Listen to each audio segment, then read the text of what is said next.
the very cream of Ahmadi Africa. Huh? Alhamdulillah. How are you, Edusi? Fine? You're looking much stronger than before, huh? Alhamdulillah. He's a living miracle, isn't he? Doctors had told him off to prepare for death within 6 months. How many years have passed since? The sickness started since 84. 84. And it's 95, closing to its end, huh? MashaAllah. And he was a very frail man at that time as compared to what he is today.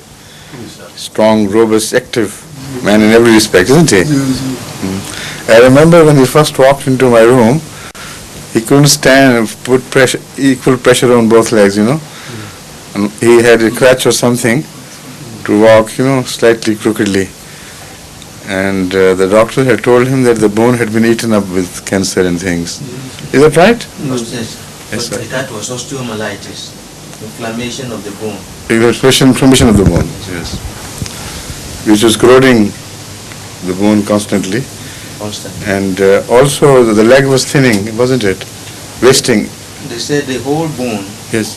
was involved in the disease, yes. So operation couldn't even help. See, that's it. So there you are, mashallah. And now he participates in communal labor in Wakari Amal. Is that right?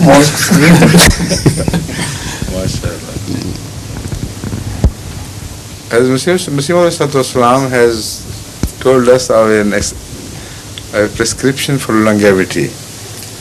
He said, use your time for the benefit of mankind and service of God. Then this is the best formula which works for longevity of life. And in his case, we have seen it proved true, absolutely, in every word of it. So shall we start this question session, please? Huzur, I have had the privilege of listening to a brief but most impressive and fascinating exposition of the Quranic verse, يا أيها الناس اتقوا ربكم الذي خلقكم من نفس واحدة. I would like to humbly request Huzur, if it pleases Huzur, to throw some light on that aspect that deals with the great and important role that Africa is destined to play in the affairs of the world in future.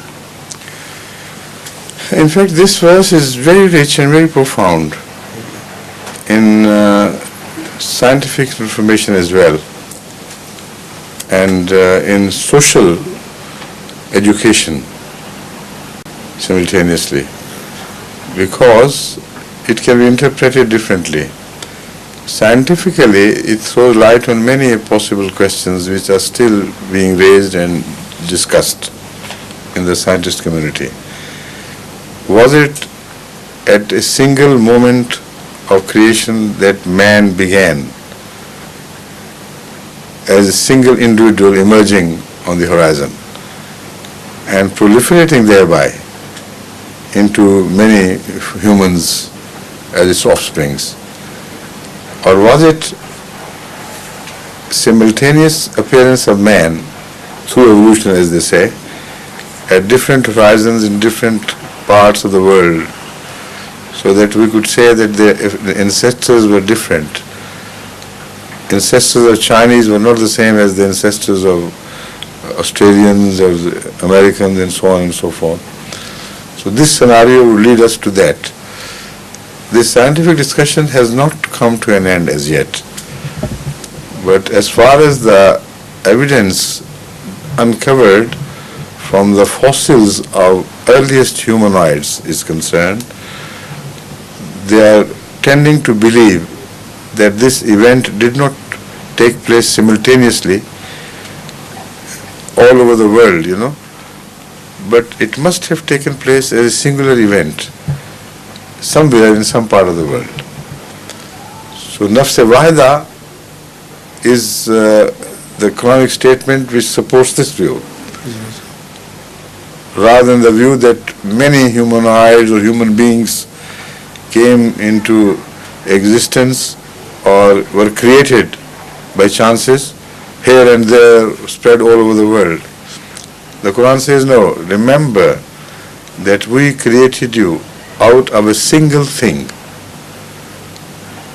A nafs is the living thing. So out of a single living thing. But that thing is not called humans. This is the interesting part of that. So it extends back into the origin of life, and it is there we should start our journey. Ya ayyuhan nasu ya'tuqu rabbakum alladhi khalaqakum min nafsin wahidatin. At the beginning, there was just one form of life. There was neither male nor female. But that one single form of life is referred to as a female, not as a male.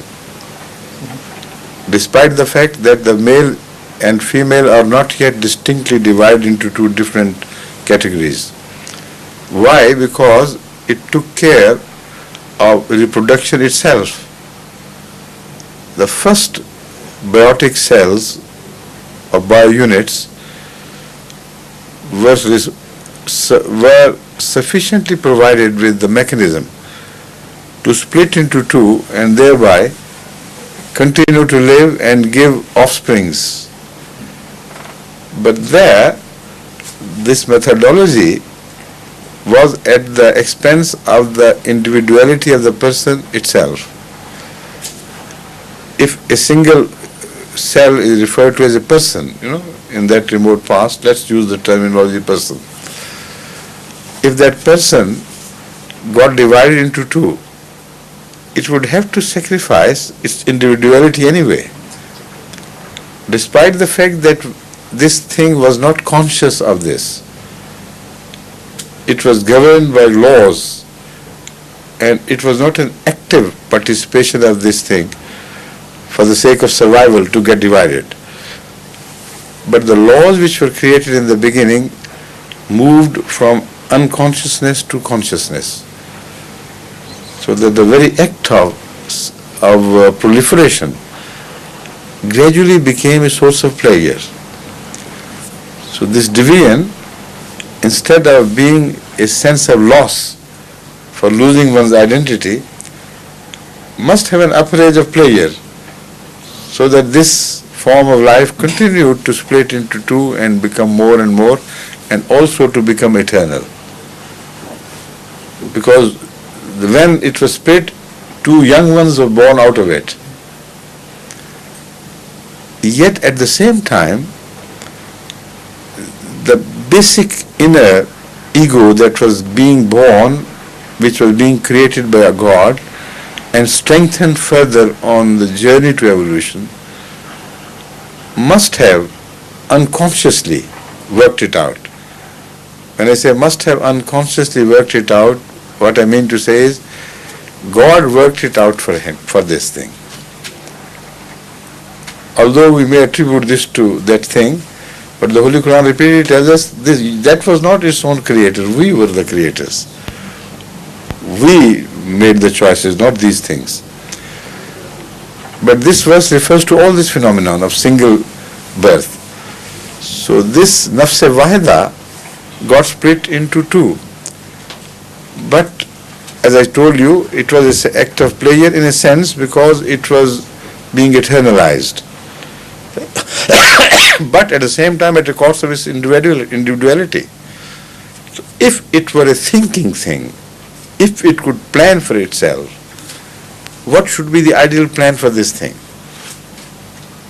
To make a shorter portion instead of dividing in the middle, to separate, to cut off a smaller portion, to throw away for independent survival, for it to grow by absorbing food from around and keep its main identity to itself. That should have been the wisest plan. And this exactly is what we find happening in nature. To begin with, the split is in the middle. Then gradually these things begin to give birth to smaller portions. But these smaller portions cannot survive by themselves. They have to be aided. So two participants are needed.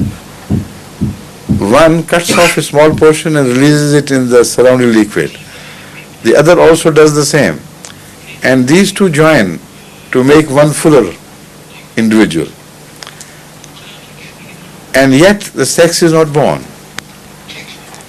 Then they tend to make these portions smaller and smaller to retain their identity so complete that the loss is minimal. Then what happens is that instead of ejecting these small portions into the open, offering them to grave hazards all around, one of them injected it, a very small portion, into the belly of its companion. And it started being nourished by that companion within its belly. And it was released later on when it was strong enough to face the hazards of life around, hazards to life around.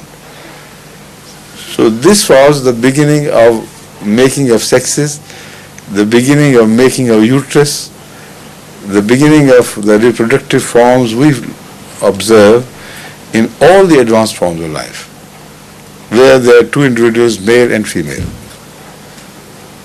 Now this is true of all biotic units, bio-units as they call, where they are zoological or botanical. The vegetative life went through the same processes as the zoological life, animal life we observe. Both got divided into male and female much later after the creation. And in the beginning, they all depended on a single cell proliferation, and because it played the role of a mother, so it was referred to as Ha, Nafsin Wahidatin, as a female. See? So the part which Africa came to play was much later.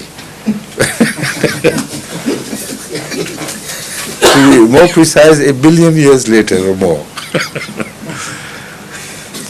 But the same verse is sufficient to apply to both these situations and describe them as if it was cut to size, it was made to measure, to apply to these situations. In application to the origin of life, as I have demonstrated to you, it's so befitting that you couldn't have described it better than the Quranic verse, that we made you out of a single living thing, which got divided. وَخَلَقَ مِنْهَا زَوْجَهَا. And from that then we made its spouse. The living thing began its solitary journey as an individual, and it didn't need a spouse. But later on, a spouse was created from it itself. خَلَقَ مِنْهَا زَوْجَهَا. And yet human beings are not mentioned at all. No human beings. خَلَقَ مِنْهَا زَوْجَهَا وَبَثَّ مِنْهُمَا رِجَالًا كَثِيرًا وَنِسَاءً. Although it was the creation of man which was intended in the first place, right from the beginning it was man who was to be created. Yet, although addresses to man, but the proliferation of man is mentioned at the third stage, not at the previous stage. Ya ayyuhan nasu taqu rabbakum allazi khalaqakum. O mankind, fear Allah, who has created you out of a single living thing. How did he do it? Then that single living thing gave birth to its own spouse. When they became two partners, then man was created out of life forms which already had two partners. Now you understand? وَخَلَقَ مِنْهُمَا. The first time the reference is to two. خَلَقَ مِنْهُمَا بَثَّ مِنْهُمَا رِجَالًا كَثِيرٌ وَنِسَاءً. Because the parents were two, so the offspring had to be two. Rijalan wa nisa. So it runs sense so perfectly and so fluently that right from the beginning of the creation of life on earth to the time when man is ultimately created as its summit, at the summit of evolution. In such a brief expression, everything is described. Unbelievable. Isn't it mind-boggling, how the Holy Quran, that is why the Holy Quran sometimes says, all right, bring one verse like it. Try all your might and wisdom and put your heads together and create a single verse like the verses of the Quran. This is one of those verses which could not have been created by all the mankind and the wise people of the mankind put together. Then it has another social message to be delivered as well.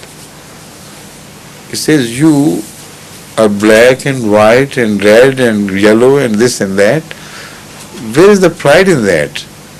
Remember that we created you from a single soul. So you have the same single parent. Right? And this gives the color or creed or form or geographical place of birth no advantage to any forms of human beings. To create social justice, this verse is sufficient to deliver the message at the time of marriages in particular. And this is where Rasulullah ﷺ selected this verse to be read, the very first verse. Isn't it fascinating for that choice as well? The Holy Quran is a wonder, of course, but so no less is the wonder of Hazrat Muhammad Rasulullah ﷺ. You see? Perfectly understood the import of these verses and chose them for the right place to be recited so that many other messages could also be related to the wisdom of this verse. When two different persons are bonded together through nikah to create rijalan kathiran wa nisa, then the reminder is, remember your small beginning.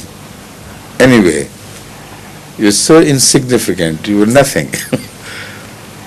And we used to distribute you and proliferate you through a means of single bifurcation. The purpose of sex must not be forgotten. It is not just pleasure. This purpose was served even before sex was created. So the purpose is preservation of species.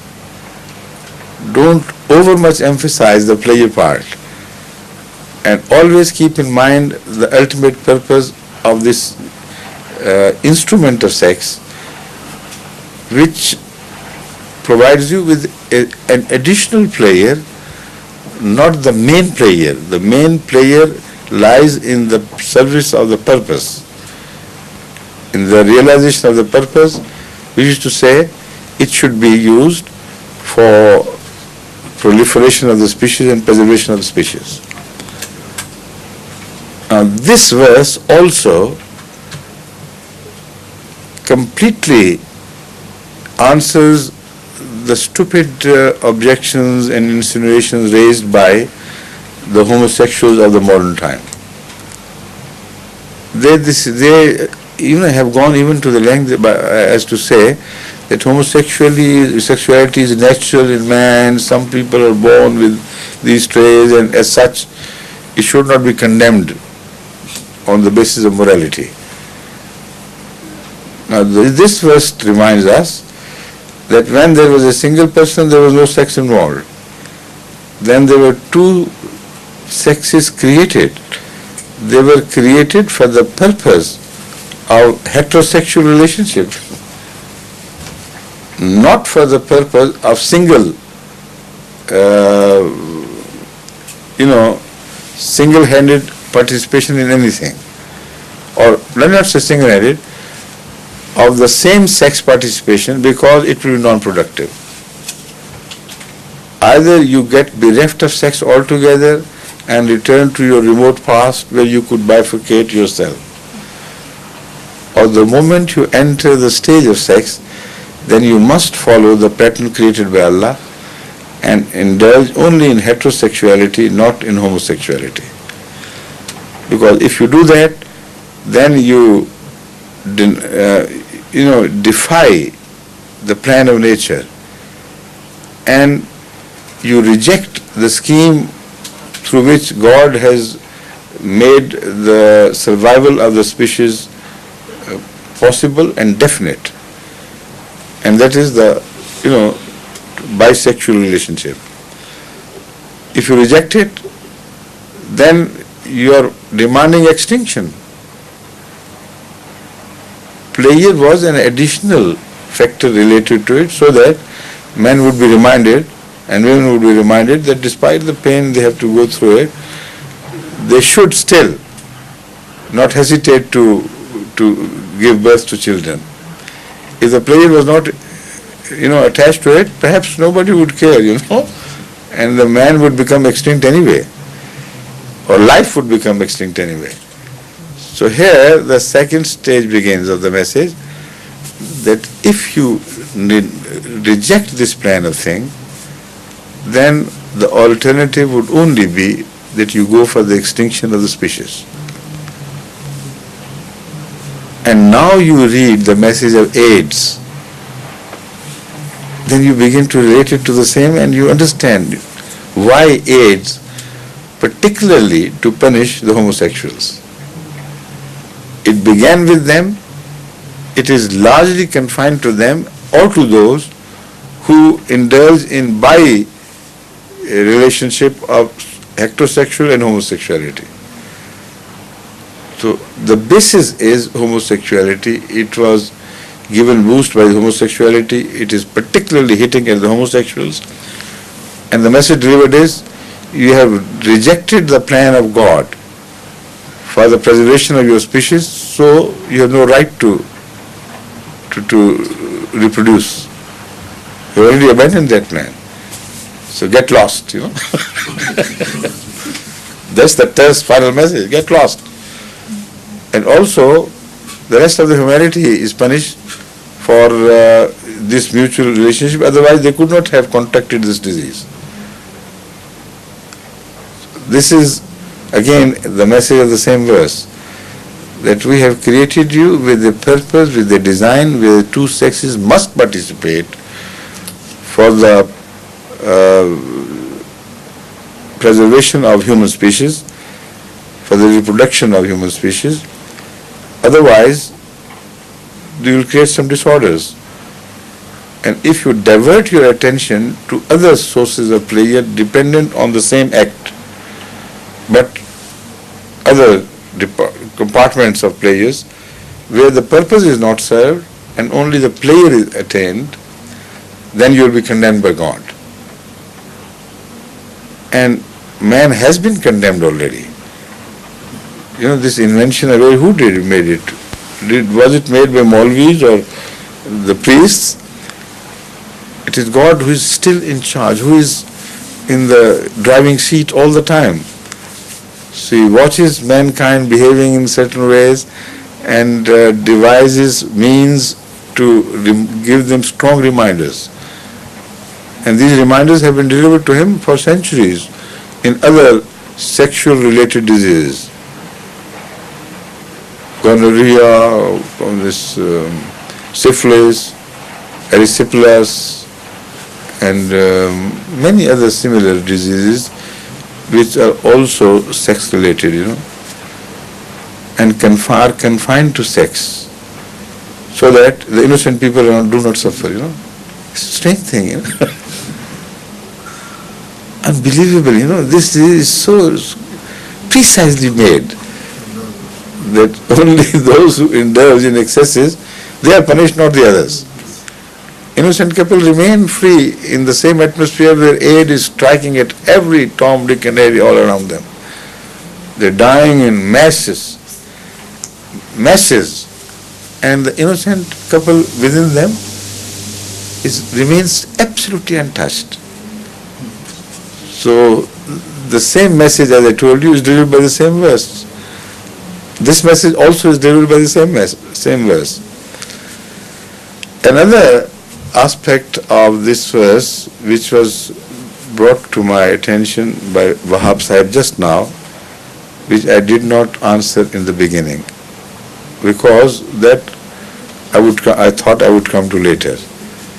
The major important messages inherent in this verse are these which I have just briefly mentioned.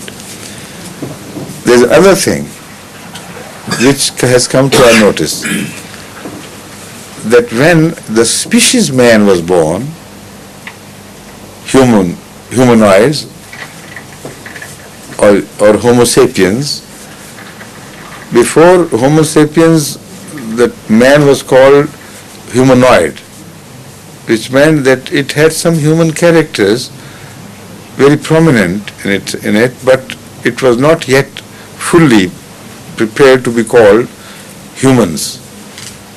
So it was humanoid. When the humanoid came into being, it also came into being as a single person, which gave birth to humanoids rather than to the previous species it belonged to. And when the humanoids gave birth to humans, they also gave birth to a single distinct species which was fit to be called Homo sapien.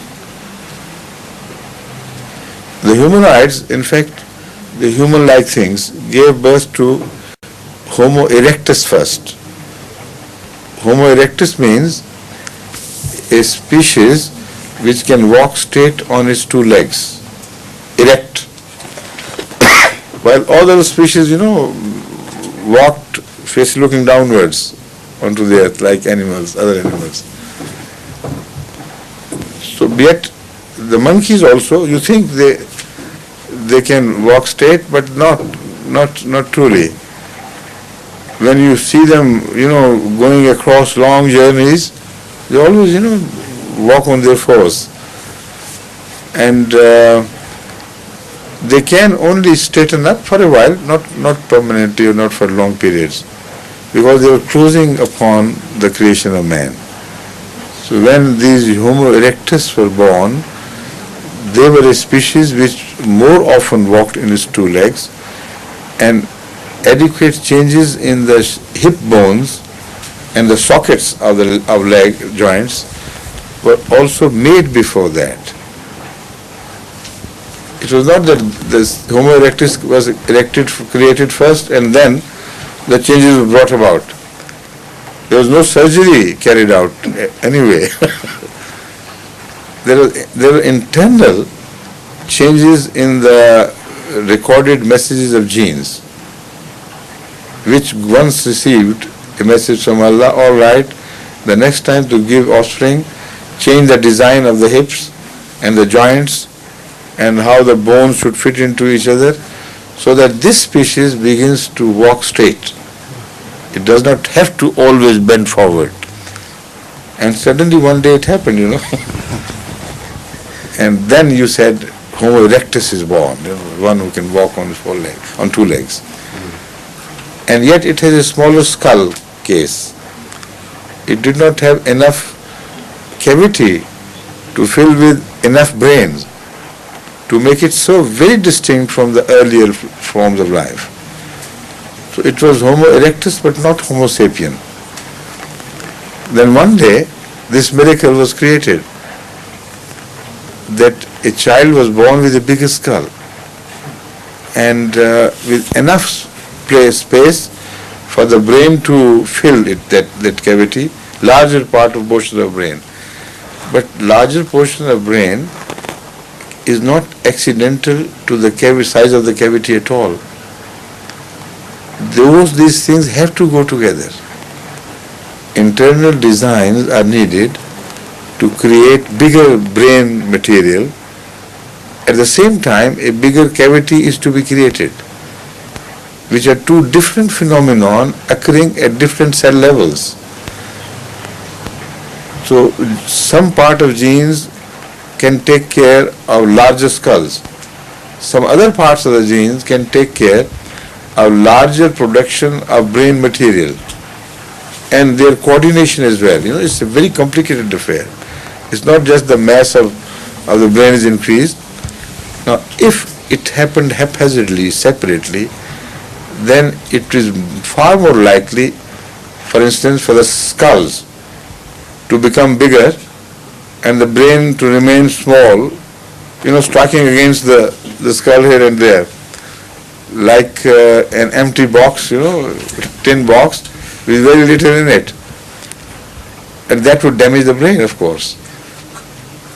If, on the contrary, it was the brain which was made bigger suddenly, and the skull remained the same size, all the new members of the new species would become epileptic at birth, of such grave nature that the survival of their chances is practically non-existent.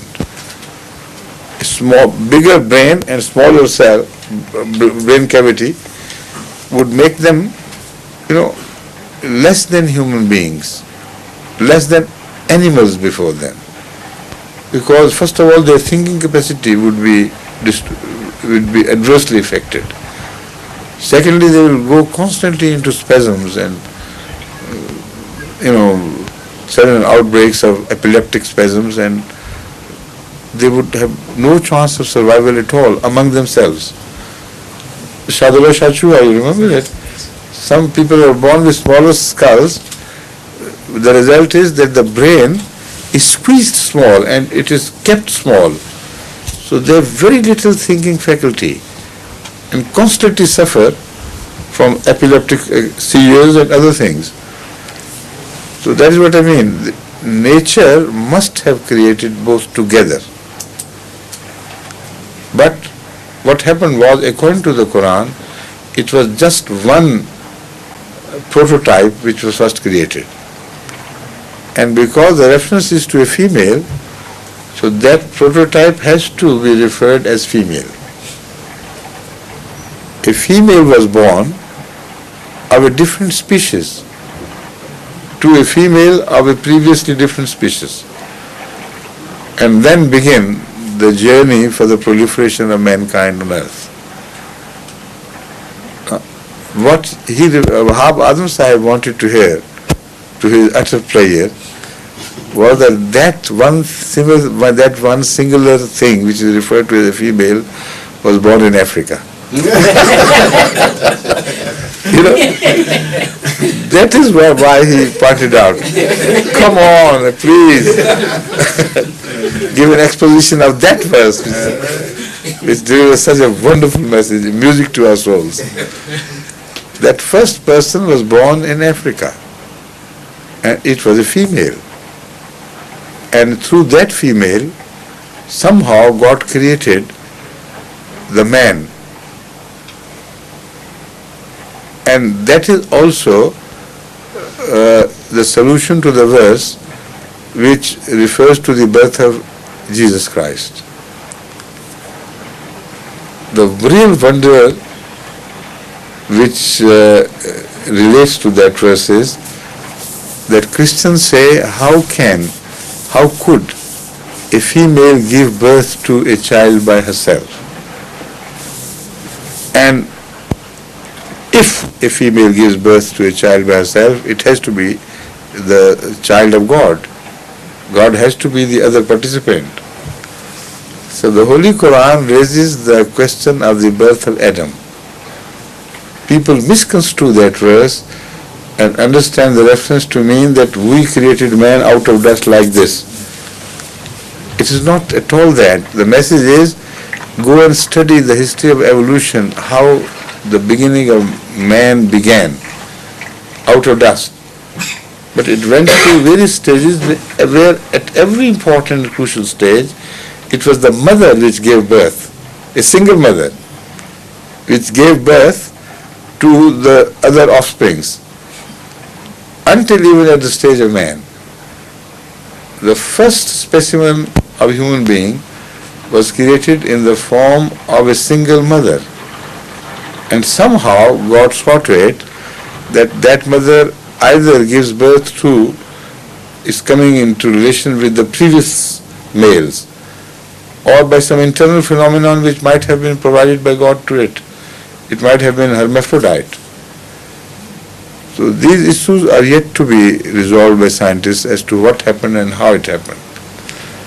But they are coming closer to accepting the view that the first female, that is human, Homo sapien, human female, was born in Africa. And from that, the human generation began to spread, first in the same continent and then to the other continents. And this happened around 200-some thousand years ago. Right?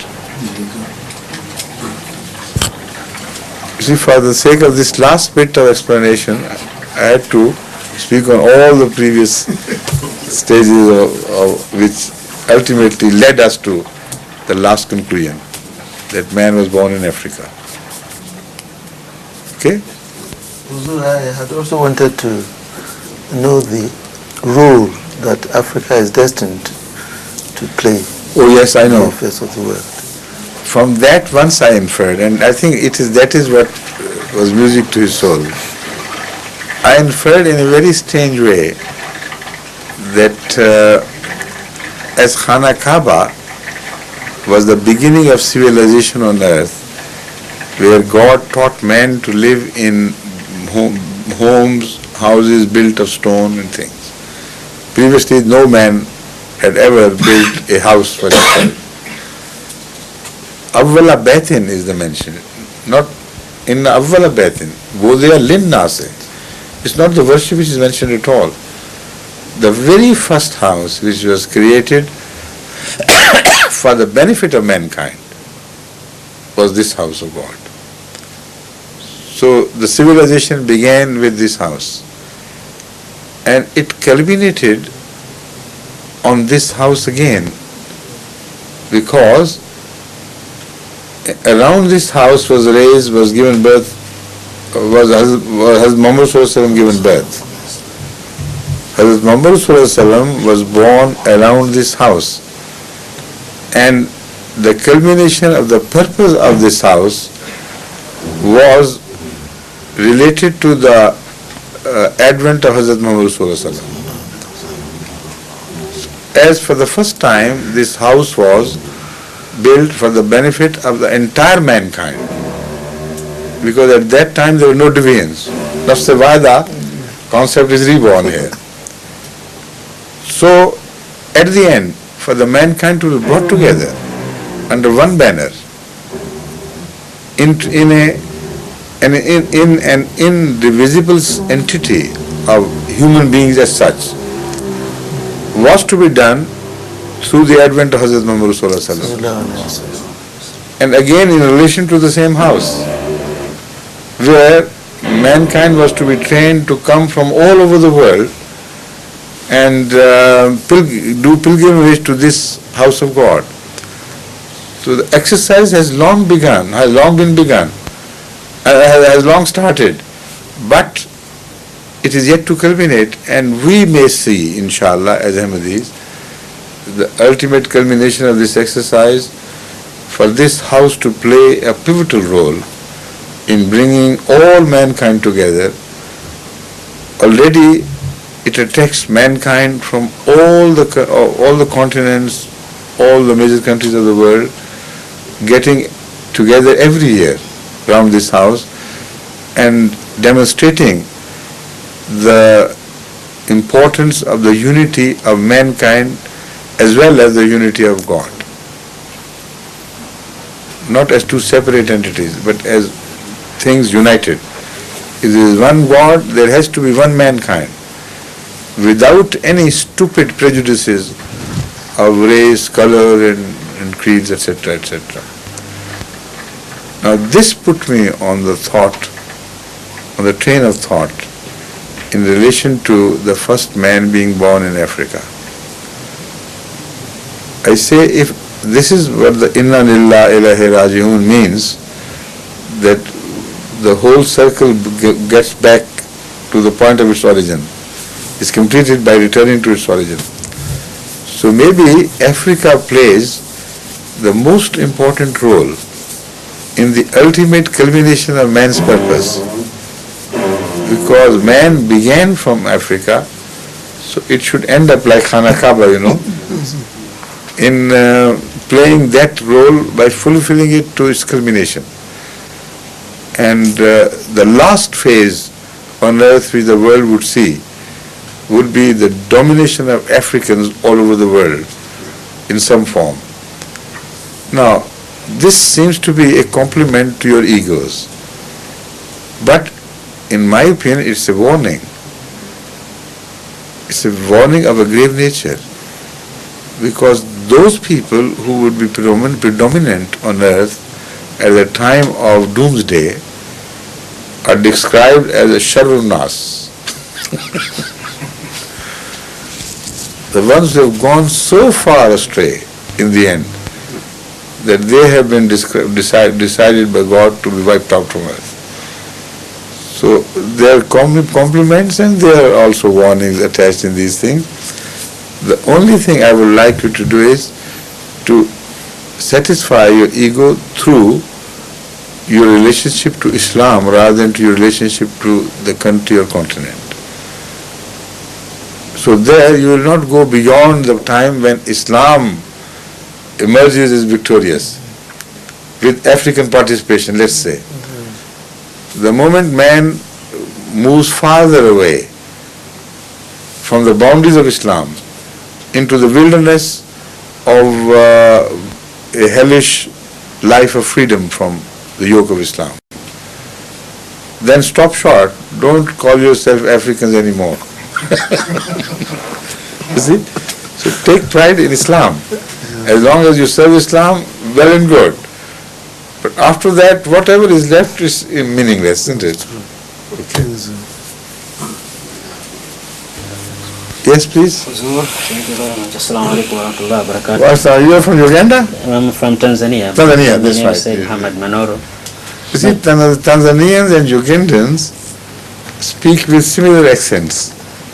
The English is very telltale. The Ugandans' English is more pronounced as far as the ends of the sentences are concerned. They cannot make a silent end, They make it a ta, ta, ta, ta all the time, The Kenyans do it with a little more softness, but the general style of the accent is the same, isn't it? Yes. Right, come on, let's hear you. Yes, my question is, why there are Ahmadis who willingly participate in financial sacrifices, there are others who do not, despite the fact that Allah has, through His grace, very richly endowed them with wealth. What steps should be taken to such brethren along the blessed path of financial sacrifices? Would you repeat this question, please? I was, all the time watching for those signs which are minimal in your accent. I have made you conscious or because of your educational background and service, long service as a civil servant. Yes. Your accent was far more polished than ordinary. Is that right? Yes. Yes, that's it. Come on, repeat the question.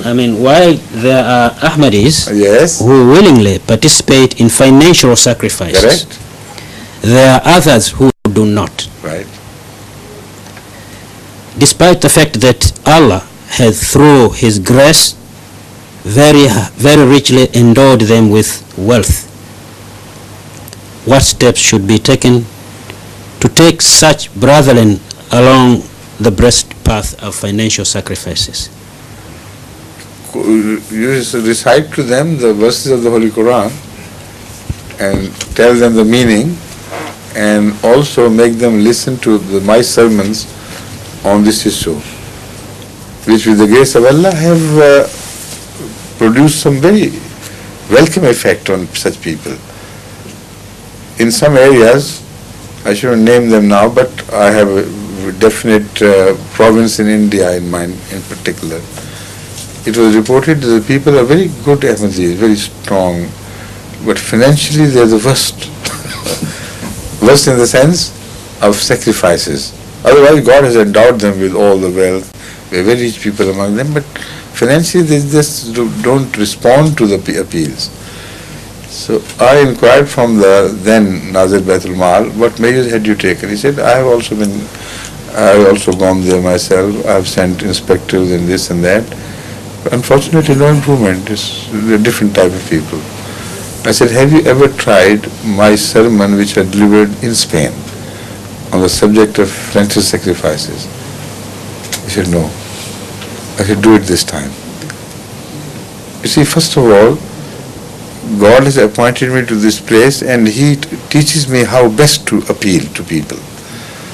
So if you don't benefit from that, by that much you are the losers.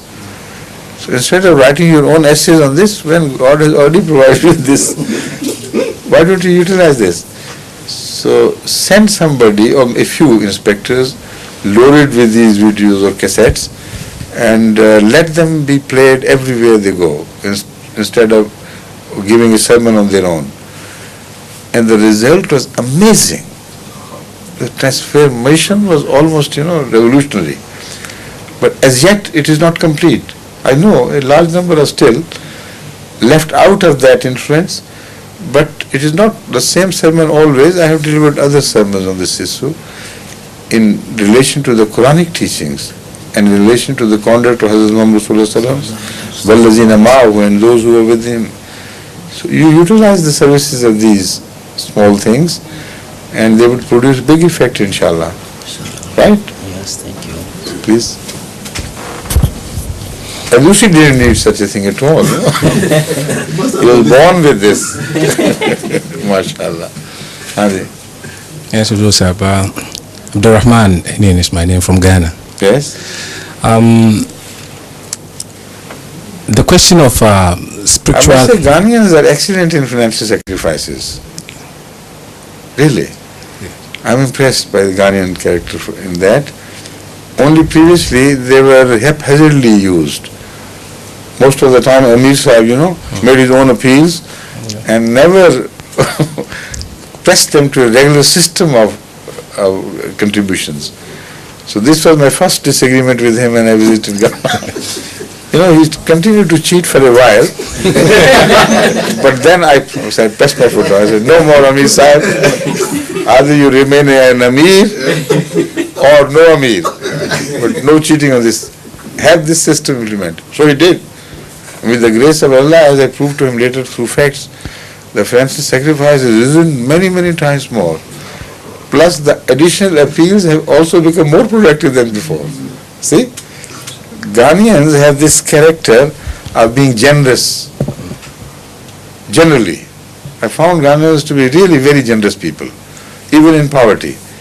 So they have to be more generous in relation to the services to Islam, and they are with the grace of Allah. And that also should be brought to the notice of the Tanzanian to create a sense of jealousy, rightful jealousy. Tell them, what are you doing? You are being stingy. And for your own loss, for the ultimate loss of yourself. Do it like the Ghanaian brothers do, and you see, inshallah, Allah will take care of your requirements and needs and make you, wealthier and healthier than before, right? Please. The question of spiritual churches springing up in Ghana has attracted so Christian many churches. Spiritual churches. Spiritual churches. Pentecostals. Right. Attracted so many Ghanaians to their fold. Now it's becoming a menace, and at a stage the government asked that churches should register, and 2,000 of them registered, more than 2,000. Really? So you could see the number of people that have sprung into these churches. Now, all based on this superstition and witchcraft. Right. I would like to know whether the reality, is there any reality in witchcraft, Huzur? None. Thank you. None in the witchcraft practice in Africa today. I have noticed it, I have studied it, nothing whatsoever. Only superstition and mischievous conduct on the part of those who use poisons, herbs, and other clever devices to injure others and to to terrorize others through these means. There is the only substance in that witchcraft, nothing else. And fraud is on the rampant, Sorry, once I think it was from Ghana, perhaps it was reported to me that these spiritualists are trying to win converts to them by playing frauds on the people by saying that, all right, whoever among you is completely incapable of taking a single step forward, he is debilitated or is crooked in legs or born with some congenital defect, etc., etc. So all such disabled people of the most advanced cases should raise their hands. And many did. And they say, in the name of Christ, I tell you to become whole. Stand up. And lo, they all stood up. And they threw their crutches away. Now, this created such a dramatic effect on the people that it was told that they began to incline towards Christianity. I said, it's no problem. You also go and participate there and take your genuine Ahmadis born with congenital defects. Or if not Ahmadis, we don't want to embarrass Ahmadis, borrow some non-Ahmadis from around you and take them along. And the moment he invites, make them stand up and say, please do it to us. And there you will see their utter failure in doing anything. That's one way of exposing their fraud. The second is just a simple, gentle question addressed to them that, sir, if you are equipped with God with such fantastic potential to care, then why do the Christians run such big, expensive hospitals all over the continent? All the doctors, all the specialists should be discharged and sacked from service forthwith. Instead, you should be employed. In all the Christian hospitals, the spiritualists should take over. And then we'll get converted to Christianity there in your hospitals, not elsewhere. See, it's all fraud. So also is that witchcraft a fraud. You have to combat it with wisdom and with the enlightenment of an Ahmadi. It's no problem to defeat these people, right? On the same again. We believe in that. We try to convince them, like you say. We try to explain to them. But most often than not, they ask the question, why is it that these things have names? In every country, like in Ghana, yes, we call it Baifor, in Ashanti. Hausas will call it Mai. And all of that, they have names. That's right. So why do the names exist? Is it that they are not effective, or that they are? Are there any nameless evils in the world? Every evil has name. That's no answer at all. Superstition is a universal trend of man, which is born out of split of unity of God. When the concept of unity of God is split, then idolatry begins. Then superstitions are a natural child of such idolatrous practices. So if you trace the journey of all religions from their source to the present time, you'll see the same history being unrolled. Noah began with unity of God. By the time of Abraham, the entire people of Noah had become idolatrous. Abraham began with the unity of God. Before the time of Hazrat Muhammad Sallallahu Alaihi Wasallam, all the people of Arabia, the children of Ismail, had become idolatrous. Moses began with unity, and very soon we observe as it is recorded in the Old Testament and also in the Quran, that they all become idolatrous and also superstitious. So superstition is the byproduct of the spirit of unity. When you shatter a plate, it becomes small splinters and pieces here and there. So that is what superstition is. And if you name those splinters, it doesn't mean that they are genuine and they should be there. They remain splinters. They can't become plates anyway. Okay? Please. We experimented as you Please. You did? pointed out. One evangelist had come from Germany. Achha. So we went to the school of the blind and brought blind people from there. We couldn't raise any. It was Ghana, who posed this problem, and I suggested to them this, and they did it cleverly. Yeah. Yes, he was called Bonke, from Germany. And again, once I asked some of these, you sometimes come to me directly and ask these questions. I said, look here, why is it that Europe particularly is without these spiritual schools? Why do you have such expensive system of healthcare in Europe and in America and Canada, while you could do away with these with the help of Christianity so easily?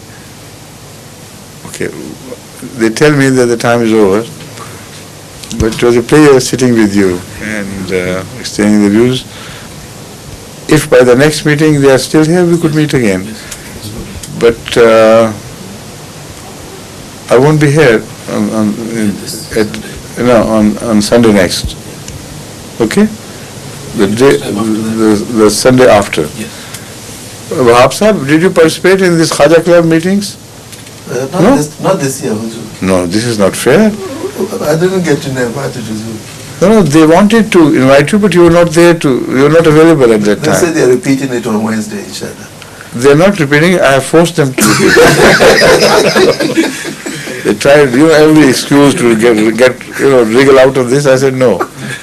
Anas has to be invited and regularly voted a member into the Khaja Club. And without inviting Amir Sahib Ghana, Khaja Club annual dinner is meaningless. If you like to invite some others, you may suggest it to them, right? To keep you company. Assalamu alaikum.